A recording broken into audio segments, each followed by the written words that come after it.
Hello everyone, welcome to History and Culture. The story of Empress Dowager Longyu and Emperor Guangxu is a tale filled with sadness and twists. They were not only cousins but also husband and wife, yet there was never true love between them. Together, they witnessed the decline of the Qing dynasty and the rise of the Republic of China. A historical process full of helplessness and suffering. So, why did Empress Dowager Longyu never gain the favor of Emperor Guangxu in her lifetime? One of the palace maids from the late Qing dynasty, Rong'er, once revealed some clues. Let us explore this topic and uncover the hidden story behind it. Empress Dowager Longyu's birth name was Yehenera Jingfen, and her nickname was Shiga. She hailed from the Manchu-bordered Yellow Banner and was also the niece of Empress Dowager Cixi. A position that conferred immense prestige. Longyu was born on February 3, 1868, and had two brothers and three sisters, one of whom died young. In 1888, Emperor Guangxu's marriage was finalized. At the time, the 17-year-old emperor, in accordance with Qing customs, was required to choose an empress. And Empress Dowager Cixi decided to make her niece, Yehenera Jingfen, the empress. However, Longyu's appearance was unremarkable, one could even say she was plain, and she did not win the favor of Emperor Guangxu, which resulted in her not bearing any children. On November 14, 1908, Emperor Guangxu passed away. And the next day, Empress Dowager Cixi also died. According to Cixi's will, the emperor's nephew ascended to the throne. And Longyu was honored as Empress Dowager Longyu, her position surpassing that of all the other imperial consorts of the Tongzhi emperor. Although she became the highest ruler of the Qing dynasty, Empress Dowager Longyu did not hold real power. The governance of the country relied on Regent Zifeng, who was heavily influenced by Yuan Shikai. In 1911, the Wuchang uprising broke out, and various provinces declared independence as the Republic of China was gradually established. Faced with the drastic changes, Empress Dowager Longyu failed to take effective action and allowed Regent Zifeng and Yuan Shikai to control the government.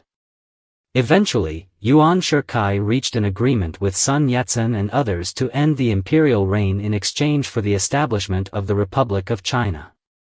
Soon after, at Zifeng's urging, Empress Dowager Longyu reluctantly agreed to abdicate and signed the conditions for the favorable treatment of the Qing royal family. Thus, the Qing dynasty, which had ruled China for nearly 300 years, was officially declared extinct, marking the most significant decision of Longyu's life.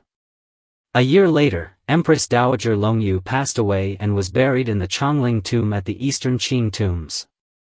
Later generations often remember her only as the last Empress Dowager who signed the conditions for the favorable treatment of the Qing royal family, marking the end of the Qing dynasty. So, why did Empress Dowager Longyu fail to win the favor of Emperor Guangxu? Many believe it was due to her unattractive appearance. But the truth is more complex. According to the recollections of Rong'er, a palace maid from the late Qing dynasty, Emperor Guangxu did not dislike Empress Dowager Longyu's appearance. What he truly found unbearable was her constant surveillance of his every move. According to historical records, Emperor Guangxu had already set his heart on another woman as his empress, the daughter of the governor of Jiangxi, de Xian. This talented and beautiful young woman captivated Guangxu at first sight, and he longed to spend his life with her. However, Empress Dowager Cixi would not allow Emperor Guangxu to fulfill his wish. She granted this woman the status of a concubine, known as consort Zhen, while the position of empress had to be reserved for her own niece, Yehenera Jingfen. Cixi's actions were not merely about family arrangements, but rather about exerting better control over Guangxu, ensuring that he remained under her authority. In other words, Empress Dowager Cixi did not view Longyu as a true relative or ally, but as a pawn to monitor Emperor Guangxu. She used Longyu's position to keep a close watch on his every move, ensuring that he would never entertain any thoughts or actions against her.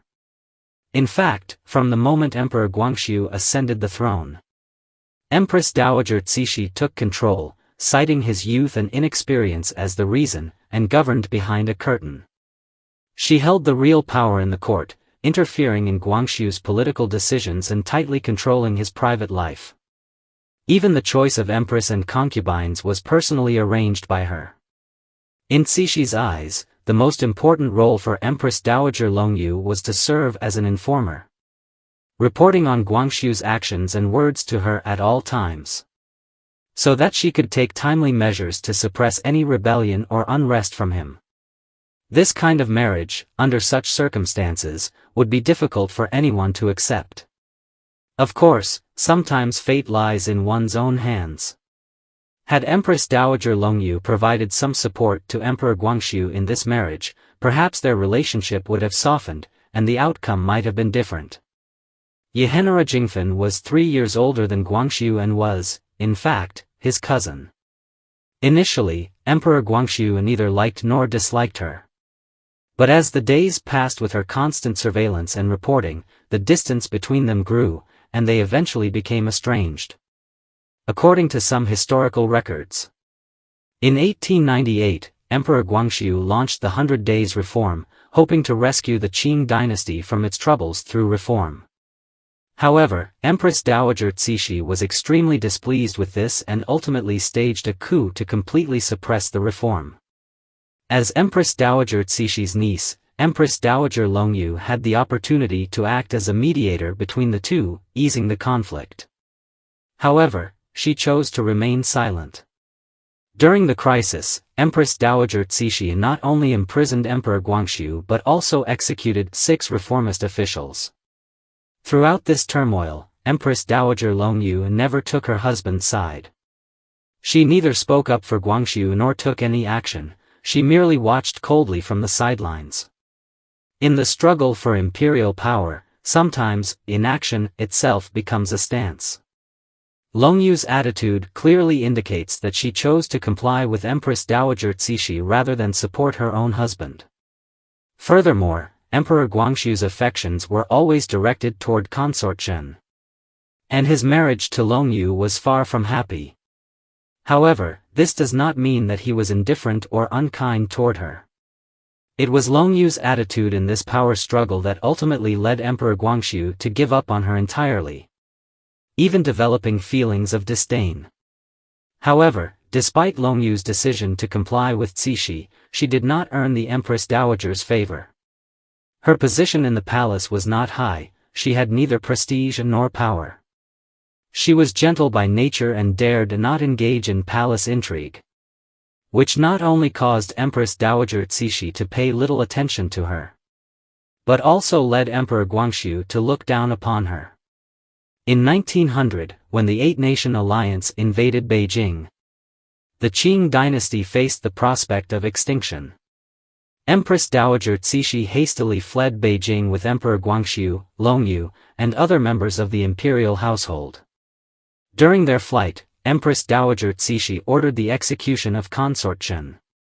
Upon hearing the news, Emperor Guangxu was devastated, while Longyu was left bewildered and frightened. It can thus be said that Longyu's life was also ruined by Empress Dowager Cixi. It is worth noting that Longyu's state funeral was a grand event of mourning in the early years of the Republic of China. On February 22, 1913, the 17th day of the first lunar month in the second year of the Republic, Longyu passed away in the Changchun Palace's Tai Chi Hall. Her coffin was temporarily placed at the Huangji Hall of the Ningshou Palace. Longyu's death caused national mourning.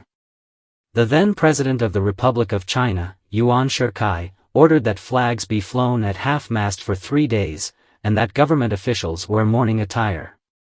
The Senate even held a special one-day recess on February 26, and a memorial ceremony was held on February 28. More notably, Yuan Shikai himself wore a black armband and personally went to pay respects. Military and political leaders sent telegrams to express condolences to the Qing imperial family. At the initiative of Senate Chairman Wu Jinglian, memorial activities were organized nationwide. with representatives from places such as Changchun, Liaoyang, Fenghuang, Tiling, and Inko traveling to Beijing to participate in the memorial. From March 18 to 19, a national mourning assembly of unprecedented scale was held in front of the Taihe Gate in Beijing, attended by as many as 50,000 people. On March 19, the Republic of China government also held a public mourning ceremony at the Taihe Hall. In the center of the mourning hall hung an image of Longyu, with a white banner above reading, "A woman of Yao and Shan," symbolizing respect for her. The pillars of the hall were wrapped in white cloth, and the area was filled with wreaths and condolence messages. The honor guard was composed of soldiers wearing both traditional Qing mourning attire and modern military uniforms, standing solemnly in front of the hall. The assembly also decided to erect a bronze statue of Longyu to honor her meritorious deeds. Not only did public opinion in China mourn her passing, but foreign diplomats in Beijing also expressed their condolences. They not only visited the Taihe Hall to pay their respects but also flew their flags at half-mast at their embassies. Since Emperor Guangxu's Chongling tomb was not yet completed, Longyu's coffin had to be temporarily placed elsewhere. The Republic of China government organized a solemn transfer ceremony, with an honor guard and military band leading the procession. Traditional Manchu funeral attendants lined up, and the coffin was carried by 96 bearers on a grounded yellow Imperial palanquin to the front gate of the railway station, West Station. Subsequently, Longyu's coffin was placed on a special train, which had previously been used by Empress Dowager Cixi, and transported to the Yizhou area in Hebei, where it was temporarily stored at the Liangezhuang Palace, awaiting the completion of Chongling, where she would eventually be buried alongside Emperor Guangxu.